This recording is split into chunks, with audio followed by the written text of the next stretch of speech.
Laki bar ana ma betan kana wallahi ko be kai sai nun barbado gaisa wala kana kai sai afan birat nam kenan le asa ni wame uga afan english in fa gabayani nam birat mani wallahi dokot oson kursi nalakim site. I'm so embarrassed, you know. I'm not even.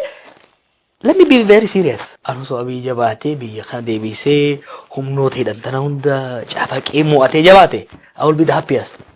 He cannot. Indando. Garo. Indando mali se pakka. Wani goru dandan jira. Injiru. Nanole diga jira. Abi yam Ethiopium tana yoro. Nanole dige malim bakabus. Dige balle sabi. Malim bakabus.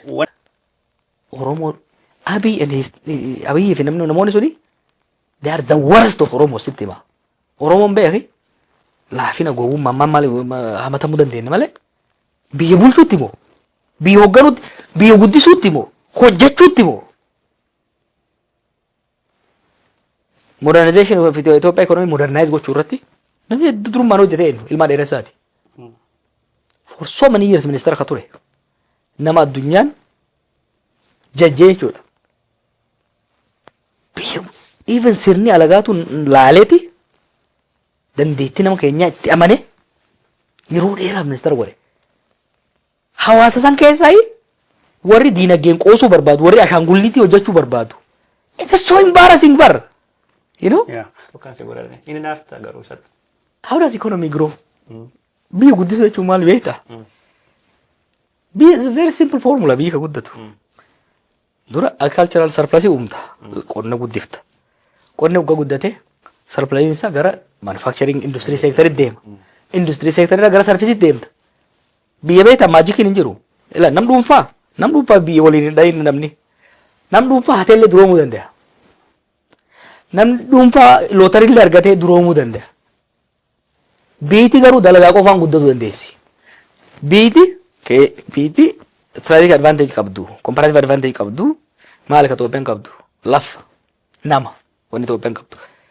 Productivity yookiin immoo humna misoomaa qonna, humna misoomaa humna namaa kana, karee fakkeenyaaf export godhuu qabna jennu kana guddifta. Kan hoggaa guddifte comparative advantage biraa qabnu humna namaa qabna, humna namaa kanaan investmentii biyya alaatii harkifnee manufacturing hub taana. Amma industrial share amma bar mallasi suni waan hojjete gaggaarii keessaa tokko push godhaa ture. Xiyyeeffannaa guddaa baadiyyaa. Fakkeenyaa fi waa si gaafadha amma. Agriculture guddisuudhaaf. Agricultural rate industrialization jedhama. Exactly. Rakkoolee mataa isaa qabatullee at least the focus was right. Waa si gaafadha amma waan biyyi hojjetuu fi waan silaa hojjetamu malee. Qonna guddisuu fi rakkoon qonna hidhee taa'uu jiru tokko maal inni xaa'uudha. Xaa'uu biyya alaatiif hinna. Dolaarri nurraa nyaataa jira qonnaan bulatti illee baay'ee mi'aadha. Yaayyuu yaadatta yaayyuu fertilizer factory ka'ee galme lubbaa booritti. Malas duunaan jeneraalonni wayyaanee balleessite. Abii dhufee daranuu sii dhaamse. Duraan biliyoona 10 masaraa mootummaa ijaaruuf baasurra. Yaayyuu irratti I think natti hima turan 3-4 biliyooniin hin fixxaa jechuudha. Baasii dolaara alabbaaf nurraa hambisa gatii xaa'oo uummanni keenya barbaadu hedduu gabbuusaaf. Gatiin xaa'oo gadi bu'eef jechuun namni callaan hojjechuu xaa'oo inni fayyadamuu danda'u ni dabalaa fi oomishni isaallee dabalaa jechuudha. Sugar factories.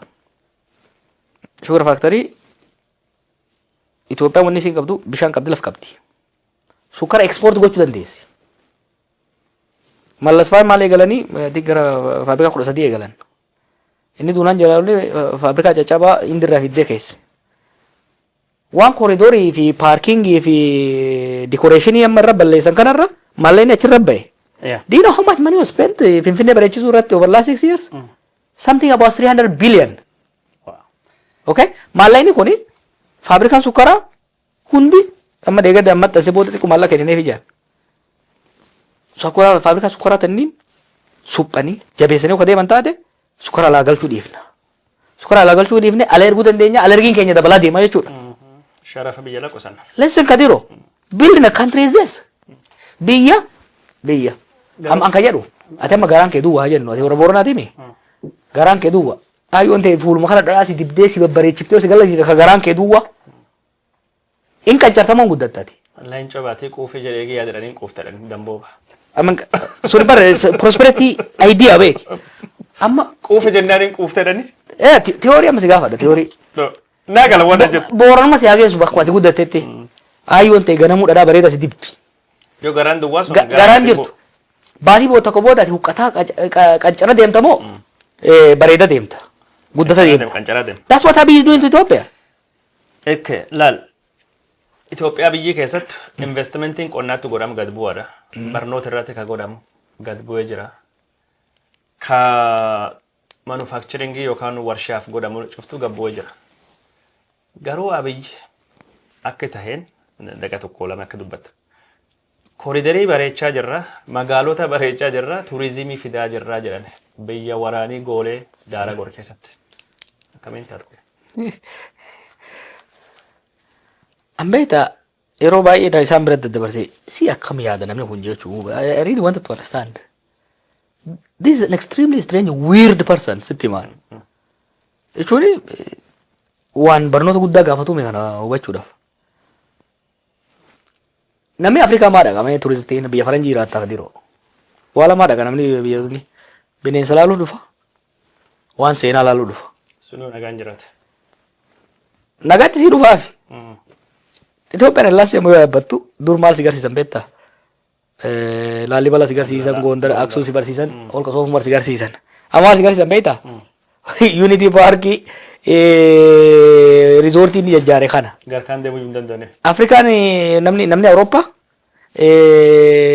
bishaan irra deemuu dhabeeti moo warra Minnesota irraa bishaan kun kudhan ka jirtu dhiise bishaan xiqqoo takka laaluu dhaqa Itoophiyaa namni seenaa laaluu dhaqa. Tokko kana is crazy. Second osoo iyyuu namuu harkisaa jennu nami lubbuu isaa bashannansiisuu dhaqa beeki lubbuu isaa dhabuun deemu. Amma rizoortii ijaaran amma ijoollee bilisiginaa sana waan jechuun ni barbaada keessattuu ijoollee teenya wanni hubachuu qaban qaana'uu qaban.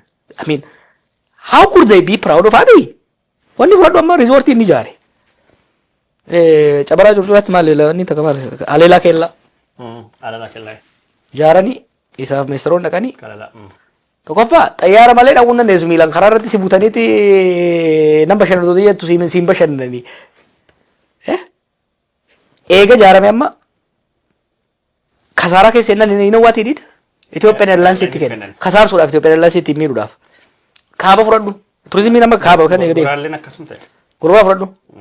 Turizimiin baay'een ka deemaa ture. Laallibalaatti himi. Laallibalaa cufa namni dhaquu hin danda'u amma. Mootummoonni gamtoomanii hoogganaan dhiyoo dubbachaa ture. Dhaquu hin danda'u.